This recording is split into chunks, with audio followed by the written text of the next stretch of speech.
d'un message, c'est quand il atteint le maximum de personnes.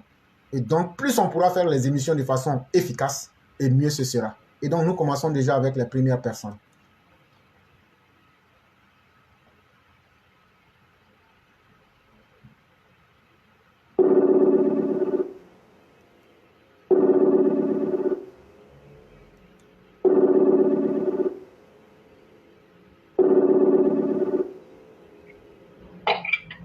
Allô? Allô? Allô, bonsoir, Clara. Bonsoir, cher René, comment allez-vous? Oui, ça va très bien chez vous. Dieu merci, tout va extrêmement bien. Et la Et semaine? la petite famille? La petite famille? Allez, alhamdoulilah, ça va. Dieu merci, que Dieu nous Ok, protège. je dis bonsoir à toute la classe. Bonsoir à toi, cher frère éclaireur. J'aimerais poser une question, mais avant, j'aimerais faire un petit commentaire concernant la sortie de Gbagbo et puis les femmes qui sont revenues avec leur diatribe de dire que Ado n'est pas ivoirien et que la Côte d'Ivoire est gouvernée par un étranger. Et en plus, quand je vois Katina Kone qui a aussi volé les 300 milliards, nos 300 milliards, et qui va sur une chaîne de télévision, sur la MCI, défendre l'indéfendable. Donc ma question est la suivante. Est-ce que le gouvernement a institutionnalisé l'omerta en Côte d'Ivoire? C'est ma question. Si vous avez une réponse à cette question, je vous écoute. Je dirais de tout go que non. Le gouvernement ne peut pas se donner pour rôle d'institutionnaliser l'omerta, c'est-à-dire le droit de garder le silence. Pourquoi donc je dis cela? Pourquoi le gouvernement a frappé lui-même dans son propre camp? Si tu peux frapper tes propres enfants, ça veut dire que tu n'es pas un partisan de l'omerta. Mais la question que moi je me pose maintenant, de quoi avons-nous peur pour frapper dans le camp des opposants? Parce qu'on a fait déjà le plus dur. Pourquoi ne pas procéder donc? Parce que les uns auraient dit non, vous frappez les opposants, mais on a frappé dans notre propre camp. Maintenant, qu'est-ce qu'on attend pour frapper aussi les malversations financières et surtout les comportements criminels des opposants? Et donc, je crois que le gouvernement doit pouvoir frapper dans tous les camps. C'est ce que j'allais dire comme réponse. Parce que, éclaireur, merci pour ta raison, parce que je ne comprends pas pourquoi on ne peut pas sanctionner. Et franchement, ces gars-là, quand ils sortent pour dire du n'importe quoi, n'importe où et n'importe quand, et le gouvernement en général ne réagit pas spontanément, vraiment, ça fait penser à cela, quoi, à la question dont je viens à l'omerta, parce que vraiment, on frappe dans le camp, comme vous le dites, hein, dans le camp de l'opposition, parce que ce sont eux qui sont en train de nous faire du mal actuellement. Quand je pense que, par exemple, éclaireur, comment on appelle, la réconciliation, si réconciliation il y en a en Côte d'Ivoire à deux mamelles, c'est la justice, pour moi, quoi, la justice et le pardon. Et la justice ne s'applique pas, premier. Donc, on n'aura pas de pardon parce qu'il faut appliquer la justice d'abord avant le pardon. Et quand je vois Blé Goudé qui rentre et qui joue à l'enfant gâté, et quand je vois Katina qui a détourné nos milliards et qui joue à, je sais pas, donc c'est un peu, ça me travaille quand même, quoi, de temps à autre, parce que vraiment et réconciliation, il n'y en aura pas s'il n'y a pas de justice, évidemment. Donc, moi, je pense que le gouvernement doit prendre le courage de sanctionner les gens de l'opposition quand ils feront du n'importe quoi, ou bien quand ils vont s'opposer à la loi. Il faut prendre les mesures. Gbagbo n'est pas au-dessus de la loi, même c'est vrai qu'il n'est pas en bon point, mais il faut le sanctionner. Et je vous rappelle qu'aux États-Unis, tout dernièrement, j'ai été très content, éclaireur, de voir Donald Trump devant les juges, devant le procureur. Pourquoi on ne peut pas l'appliquer en Côte d'Ivoire? D'aucuns diront que nous sommes une nation très jeune, mais il faut commencer quelque part. Hein.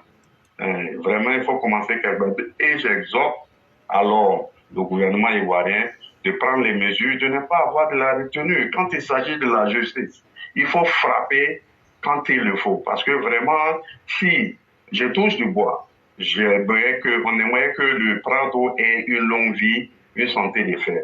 Mais Supposons que le Prado n'est pas là-bas demain. Qu'est-ce qui va advenir à la Côte d'Ivoire? Parce que vraiment, c'est ça l'inquiétude de tout le monde.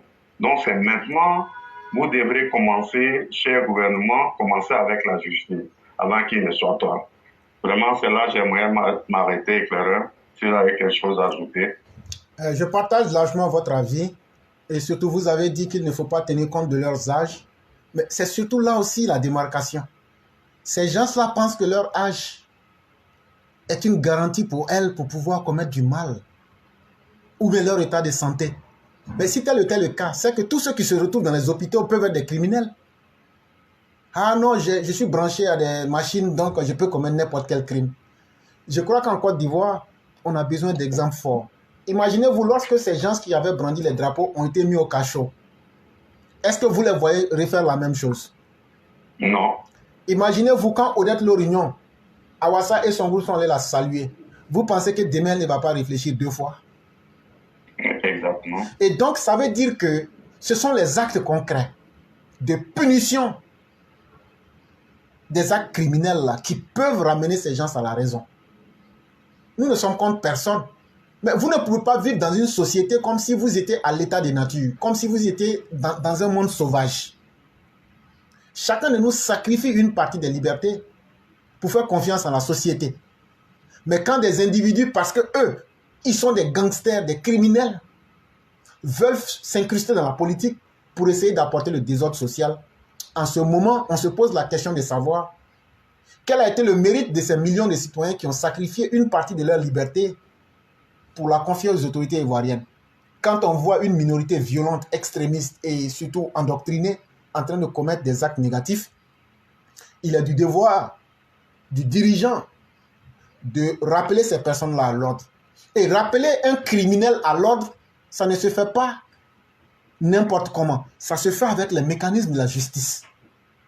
Et si déjà le fait d'avoir invité certains devant les tribunaux ou devant les cachots, ça peut transformer leur comportement, ça veut donc dire que le gouvernement, en n'agissant pas ainsi, a toujours joué, sur la mauvaise corde. Maintenant, ce qui peut ramener la stabilité et la confiance dans nos institutions et dans notre société, c'est la justice. Et nous devons espérer que maintenant, eux-mêmes, là, les exemples sont en face d'eux. Surtout que Katina leur a dit que nous avons tous besoin de la justice. Je crois que c'est cette opportunité qu'ils doivent saisir et les prendre au mot pour essayer de remettre tous les Ivoiriens en conformité avec les lois de la République. C'est ce que j'allais ajouter. Ok, vraiment merci éclaireur. Vraiment, on ne va jamais cesser de vous remercier pour votre temps que vous prenez chaque jour pour nous instruire, pour nous éclairer. Vraiment, restons sur cette ligne droite pour protéger le Prado, pour protéger les Ivoiriens, pour protéger nos parents. Sur ce, je vous laisse et je vous souhaite bon Ramadan et bonne soirée à vous. Merci, cher aîné. Nous vous en souhaitons autant. Que la grâce de Dieu demeure en chacun de nous et que Dieu nous guide sur un des droits chemins, parce qu'en réalité, il n'y a pas qu'un seul chemin. Et surtout, que Dieu nous accorde une très bonne fin. Merci, ami. Take care. Bye bye. Ok, bye. Et donc, mesdames et messieurs, nous allons continuer. Toutes les personnes qui se sont signalées, vous aurez la parole et vous pourrez vous exprimer comme il se doit.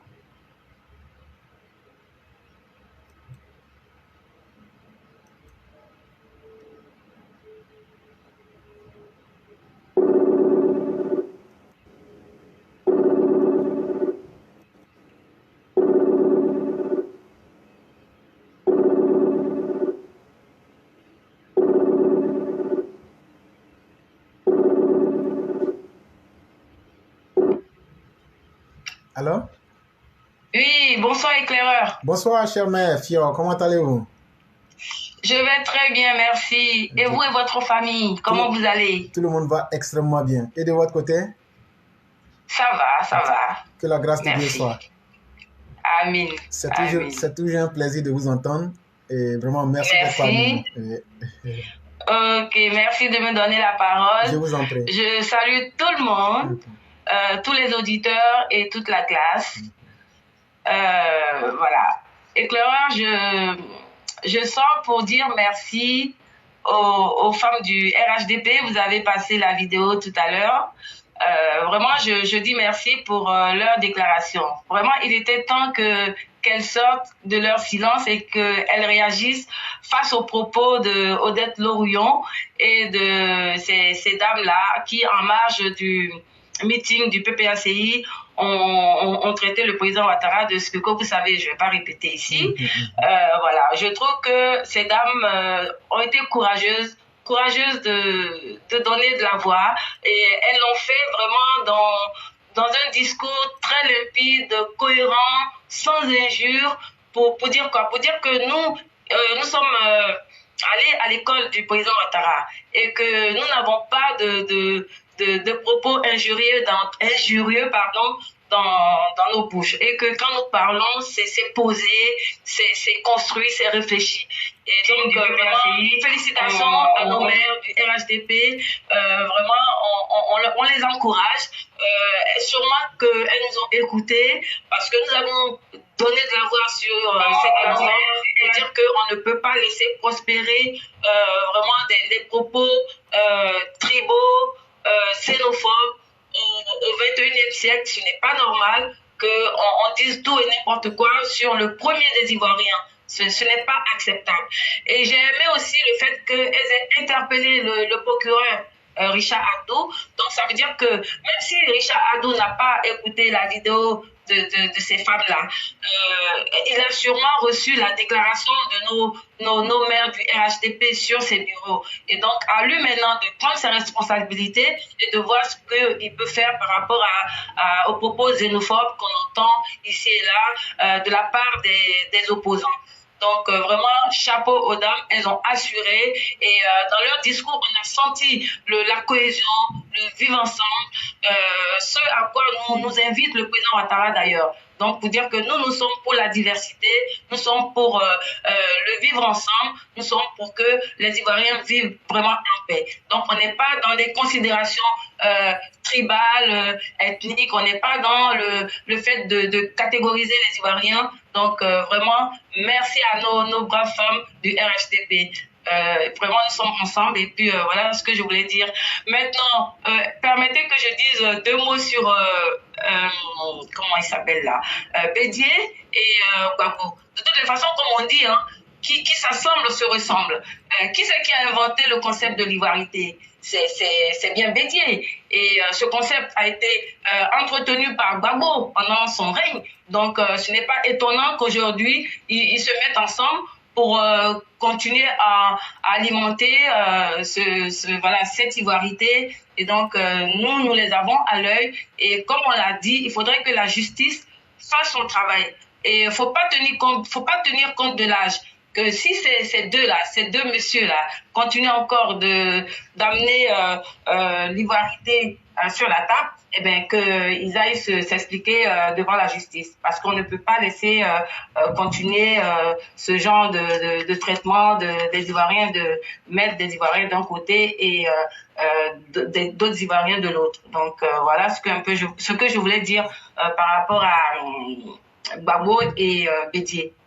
Maintenant, vous avez parlé de la police de proximité. Donc, je voudrais aussi remercier le ministre de l'Intérieur, Bagondo, qui a initié ce concept. Donc, on aimerait que les Ivoiriens s'approprient cette idée-là et que les Ivoiriens ne voient pas la police comme étant une unité de répression, mais plutôt un service qui est à l'écoute des populations et qui sera fortement réactive devant des situations.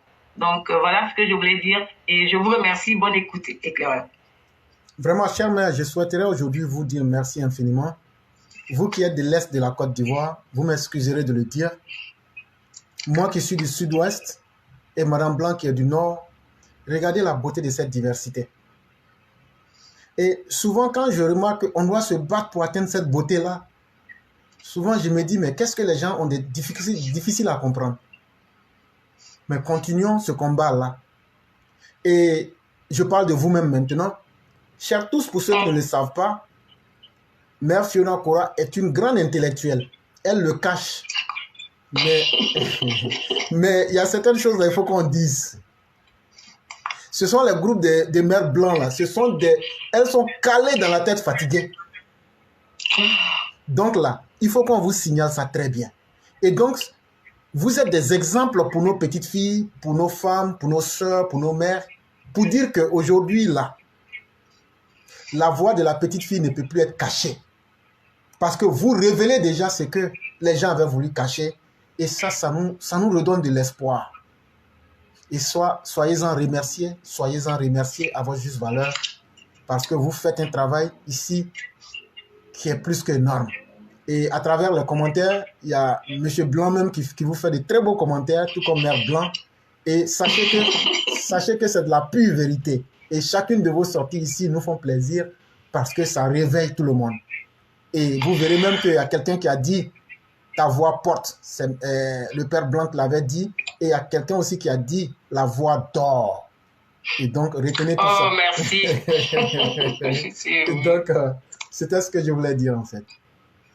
Ok, merci. Merci à vous aussi, éclaireur, parce que c'est vous qui m'avez révélé et avec les encouragements de Mère Blanc. Donc, vraiment, je vous dis merci. Et puis, on est ensemble, le combat continue. Nous sommes ensemble et nous révisons les leçons ensemble. Merci beaucoup. Je vous en prie et vous passez une excellente soirée. Ok, merci bien, pareillement. Merci Bonne écoute à tous. Merci beaucoup. Et donc, mesdames et messieurs, le festin intellectuel continue avec une beauté de surprise, avec des intervenants aussi efficaces que perspicaces. Chacun aura la parole. Et nous allons passer à Mère Aki, comme vous la connaissez. Elle va encore nous instruire davantage. Je salue aussi l'aîné Georges Lesgras qui est là, le patriarche, qui nous aide beaucoup dans les sélections de nos différents sujets et qui ne ménage aucun effort pour être là à chaque moment. Cher patriarche, soyez-en remerciés. Bonsoir, chère mère. Oui, bonsoir, cher Suisse. Comment bonsoir, allez-vous? éclaireur. Bonsoir à toute la classe. Je dis merci à Giona, je dis merci à Mère Blanc, je dis merci à toute l'équipe qui est derrière, qui fait le travail de fourmi. Je vous salue, vous encore, pour tout ce que vous nous apportez. Et puis, voilà, sans aller trop loin dans les salutations. Éclaireur, je vais commencer par dire, après ce début de succès que vous nous avez fait connaître dans l'édito concernant la police de recours et tout ce que ça nous donne, j'en suis tellement ravie que je veux me permettre de demander au président qui a réussi, lui, avec son ministre de l'Intérieur, à mettre cette belle structure en place. Si le président nous écoute, s'il m'écoute, s'il m'entend, qu'il fasse pour l'amour du ciel, qu'il en fasse autant pour la justice.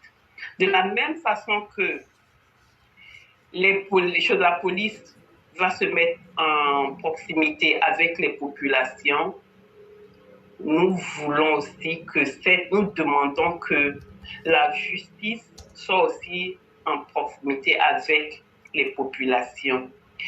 Si ça ne tient qu'à lui donner une feuille de route au ministre de la Justice pour qu'il éduque nos populations afin d'utiliser les services de la justice, vraiment, éclaireur, vous ne me direz pas le contraire. Nous aurons une société plus que parfaite, ou je dirais presque parfaite. Donc, c'est une doléance que je viens faire en saisissant cette occasion de la police, de la sécurité intérieure, de ces nouveautés qui nous apportent, qui sont de belles nouveautés, qu'on en fasse de même pour la justice avec nos populations. Telle est la première phase de mon intervention. Maintenant, éclaireur, allons encore plus sérieusement, j'allais dire. La CAN, les Camerounaises, les Camerounais. Waouh! Ce monsieur qui est intervenu, dont on a écouté le vocal, il en faut plusieurs, il en faut des milliers comme ça, pas forcément des milliers, seulement que des centaines même, pour pour renvoyer ces Camerounais à leur place, dans leur pays. Moi, je dis, éclaireur, le président, le gouvernement fait son travail, il est à nous aussi de faire notre travail, de faire notre part. C'est-à-dire même que pour moi, il ne faut même pas prendre le risque même de laisser les Camerounais venir à la CAN. Les gens, de toute façon, les gens trouvent toujours quelque chose à dire. Mais nous, qu'est-ce qu'on fait? On fait ce qui est bien pour nous, on préserve notre avenir de ces Camerounais, de cette puanteur. Et donc, on doit se mettre garde-vous pour renvoyer, faire reculer ces Camerounais. Ils ne doivent même pas franchir le sol de la Côte d'Ivoire, soi-disant qu'ils viennent à la CAN. Ils ne viennent pas pour la CAN, ils viennent pour vendre leur piment et puis complètement, je veux dire, bafouer notre société. Et ça, on n'en veut pas. Les Camerounais en Côte d'Ivoire, on n'en veut pas et on va faire ce qu'il faut pour les empêcher d'entrer en Côte d'Ivoire. Si CAN ne devrait pas avoir, il n'y aura pas de CAN en 2024. C'est bien ça, sauf si je me trompe. Donc, les Camerounais, autant que ce monsieur dont on a écouté le vocal, je suis révolté. Et moi aussi, franchement, je vais acheter mon billet pour aller à la CAN et puis m'interposer face aux Camerounais. C'est ce que je voulais dire. Merci beaucoup. Ok. Voilà ici le coup de gueule de Maire Aki. Maire Aki, je voudrais faire une exception. Laissez quelques-uns venir pour que l'humiliation qu'ils nous ont fait subir là, à notre équipe, on puisse rendre notre coup. Parce que moi, je tiens extrêmement à ça.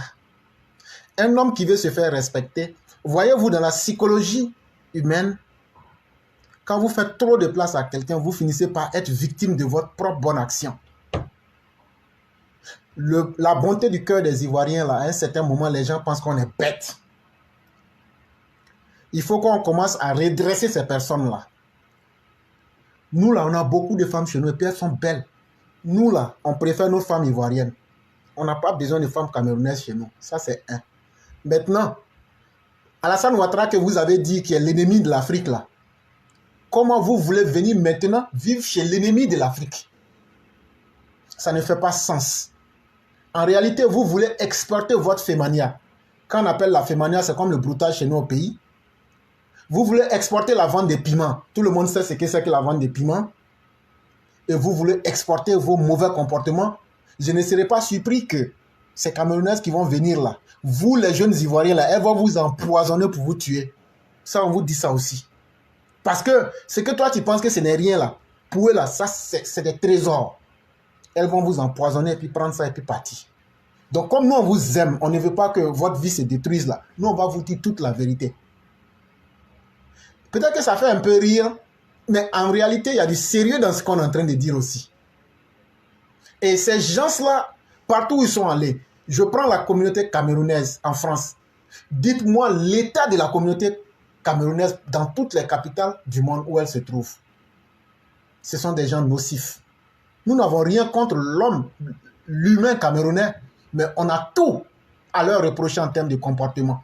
Et nous ne voudrions pas que, au prétexte de la CAN, ces mauvais comportements-là puissent venir s'installer, s'incruster et pulluler en Côte d'Ivoire. Cela ne saurait être acceptable. Et c'est ce que vous avez dit, et nous partageons largement votre idéologie, que nous devrions nous méfier de ces Camerounais-là. Si la Côte d'Ivoire, avec Alassane Ouattara, représente tous les problèmes de l'Afrique, et donc il n'est pas de votre responsabilité de venir dans ce pays-là. Vous ne pouvez pas détester quelqu'un et en même temps profiter de lui. Ça, il faut que cette incongruité-là cesse. Et donc on vous fait clairement comprendre ce message-là. Quand vous allez venir là, moi je ne fais que dire ce que les Ivoiriens pensent. On ne peut pas humilier une armée et puis nous on va dire non, non, non, pourquoi tu as incité quelqu'un? Mais c'est l'armée qui me protège. C'est l'armée qui protège mes parents. C'est l'armée qui protège mon président. C'est l'armée qui protège mes biens. On insulte cette armée-là. Vous voulez que, ou bien des brigands arrêtent certains de nous sur la base du mensonge. Vous voulez que moi je sois tendre. Mais je ne peux pas. C'est comme dire non, non, non, moi ma sécurité c'est fini. Je laisse ma sécurité dans le vent.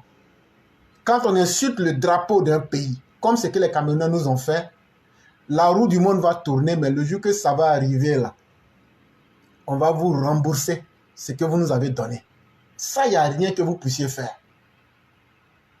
Et donc, apprêtez-vous à venir collecter ce que vous avez sémé. Mais dire qu'on va vous faire plaisir, non, on n'est pas des frères. Hein? Nous, on n'est pas frères avec vous. Non, c'est maintenant, vous savez que tous les Africains doivent vivre partout. Allez dire ça aux Sud-Africains qui tuent nos frères africains là-bas. Allez dire ça aux Maliens que vous avez encouragés pour arrêter nos soldats injustement. Allez dire à tous ces gens qui se comportent comme vous pour distiller le mensonge comme les Franklin ou à Cameroun. Allez d'abord leur donner des conseils. Le premier Camerounais qu'on a voulu prendre le risque de naturaliser ivoirien et de le resocialiser avec les valeurs culturelles ivoiriennes, Franklin Nyamsi, regardez combien de fois il a montré qu'il est nocif. Il s'ajoute même aux djihadistes pour attaquer la Côte d'Ivoire.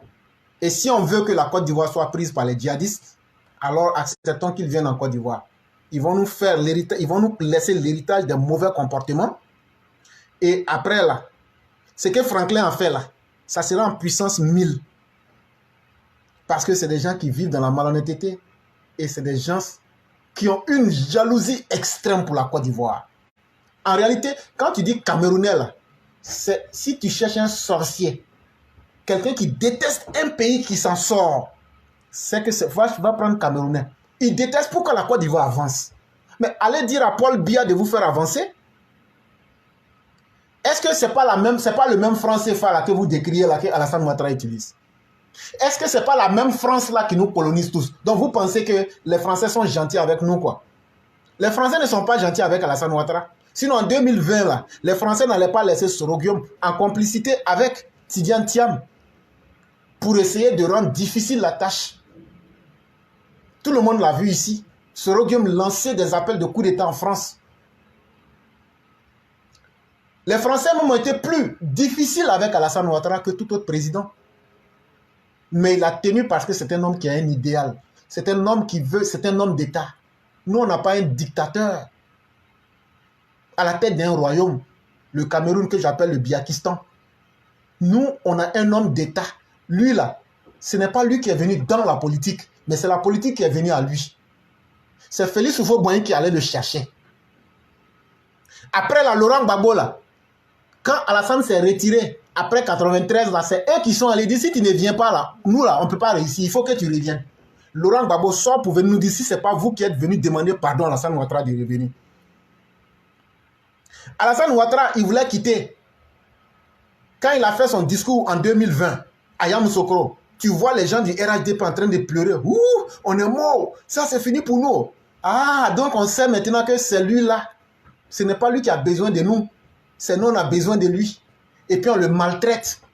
Et puis on maltraite Alassane Ouattara. Et puis on vient lui mentir. On lui fait des faux rapports. Et puis on crée des taxes fausses pour polir notre image. Mais lui, on le laisse comme ça. Donc lui n'a pas de cœur. Donc lui là, lui il est fait de fer. C'est ça, nous on ne peut pas accepter. Alassane Ouattara, c'est l'enfant aussi de quelqu'un. Alassane Ouattara là, de la même manière que sa maman l'a accouché là, c'est comme ça nous aussi on nous a accouchés. Donc là, c'est un être humain à la fin de la journée. Et nous, en tant que des enfants inconscients, ministres qu'à tout le monde, même moi-même inclus dedans, nous tous, en tant que des inconscients, on se met là, on regarde les gens insulter notre papa, et on est là, non, comme c'est notre papa là, il n'aime pas ça. C'est lui qui nous a dit qu'il n'aime pas qu'on réagisse. C'est Alassane Ouattara qui nous a dit, quand quelqu'un insulte nos militaires, ou bien quelqu'un insulte lui le président là, que quand nous on sort pour insulter aussi là, c'est Alassane Ouattara qui vous a dit qu'il n'aime pas. Alassane Ouattara n'a pas dit ça à quelqu'un. Un vrai père qui se respecte connaît les enfants qui peuvent faire son combat. Alassane Ouattara, ce n'est pas son âge de mener certains combats. Si nous, les enfants indignes, on ne peut pas prendre nos responsabilités pour nous arrêter, pour dire notre papa là, même si lui-même il ne nous dit pas là, voilà les limites qu'on met là. C'est à nous de faire respecter notre papa. C'est pourquoi je salue les femmes du RHDP. C'est pourquoi je salue tous ceux qui sont des radicaux. Nous ne le cachons pas. Parce qu'on est en face de nous. Chers parents, quand je vous parle, vous ne comprenez pas. C'est parce que je connais les gars là. Ils me connaissent et je les connais. C'est des gens, il ne faut pas les traiter avec douceur. Tant que vous n'allez pas comprendre ça, la Côte d'Ivoire ne va jamais sortir des débats nauséabonds. La Côte d'Ivoire ne va jamais sortir de la mauvaise passe où ils veulent nous amener. Ils n'ont pas de plan pour la Côte d'Ivoire. Si on les laisse prospérer là, ils vont nous amener à une nouvelle guerre. Et ils sont prêts à tout pour cela. Mais des gens comme ça là, vous voulez les traiter comment? Ils sont mauvais et ils sont méchants. Ça, une fois que vous aurez bien compris ça, vous allez trouver que moi-même là, je suis tendre avec les corps. Et c'est pourquoi il faut durcir le combat. Je dis bien, il faut durcir le combat. Quand un gore, comme les vilaines vieilles, petites vieilles qui ont insulté là, est-ce que vous savez que c'est un cadre du PPACI qui a organisé et qui a posté ça sur sa page? Et donc, c'est une mission commandée. Parce que leur meeting a échoué. Ils n'ont même pas pu avoir 10 000 personnes sur les 3 millions qui étaient prévus. Ils sont allés mentir que c'est parce que les gens du RDR ont organisé une manifestation au complexe de Yopougon. Mais depuis, tu as vu militants RDR aller à meeting PPACI. En réalité, vous êtes des ultra-radicaux minoritaires. Et c'est une vérité qui vous a frappé au visage le 31 mars 2023. Et comme vous êtes dans votre propre jus de la haine, sachez aussi que nous, là, on va vous désenvoûter de cette haine-là par les mécanismes que vous allez faire venir à nous. On vous a toujours dit ça. C'est que vous avez sifflé là. Nous, on va jouer et puis on va aller jusqu'à la fin.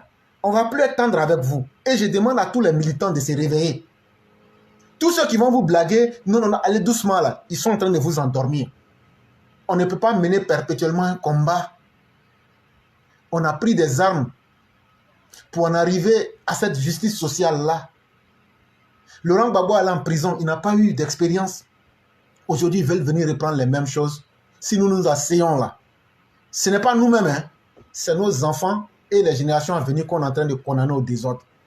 Et ces enfants-là, le jour que nous ne serons plus là, ils vont nous maudire. Pour dire nos parents étaient des personnes les plus maudites de la terre. Ils n'ont rien fait pour nous. Et ils vont maudire nos âmes. Et Dieu va accepter leurs prières. Et c'est pourquoi il faut se lever. Les militants qui sont découragés là, reprenez vos espoirs, reprenez vos forces. Tant qu'Alassane Ouattara est notre chef là, nous sommes les meilleurs. Et nous sommes plus forts que eux. Ces vauriens d'opposants là. Ça, il faut leur tenir ce message là. Il ne faut même pas être tendre avec eux. Cher mère, c'est ce que j'allais ajouter. Oui, éclaireur, merci beaucoup. Merci pour tout cet ajout que vous avez fait. Mais éclaireur, quelque chose me dit que ces opposants-là, vous les connaissez, non? Ils sont pareils aux Camerounais. Ils vont se saisir de ça pour se mettre avec les Camerounais et puis faire ce qu'ils savent faire. Mais nous, hein, on est en position. Hein. Dès maintenant, là, on est en position. On ne craint rien, ni Camerounais, ni opposants. On est là, on va faire ce qu'il y a à faire pour nous protéger et pour défendre vraiment, véritablement cette nation et son avenir. Inch'Allah. Merci beaucoup. Merci infiniment, chère mère. Merci pour les efforts que vous faites chaque jour. Merci infiniment. Merci, c'est simplement un mot. Mais nous connaissons et nous sommes conscients de la valeur du travail que vous faites tous les jours. Mais en réalité, un être humain ne peut pas rétribuer un autre. Ce que vous posez comme action bonne, seul Dieu pourra vous rétribuer. Et merci, merci d'être de ces gens-là qui font du bien. C'est vraiment très important. C'est à vous que revient les remerciements, je vous assure. Et en même temps, à toute l'équipe, à toute la c'est à vous que voilà. Demain est l'autre jour. On se retrouvera. Et puis, bonne suite d'émission à chacun. Merci beaucoup, Éclaireur. Merci infiniment, chère mère. Et bien des choses à tout le monde du côté de Londres. Ne m'en ferez pas. Merci. Merci beaucoup.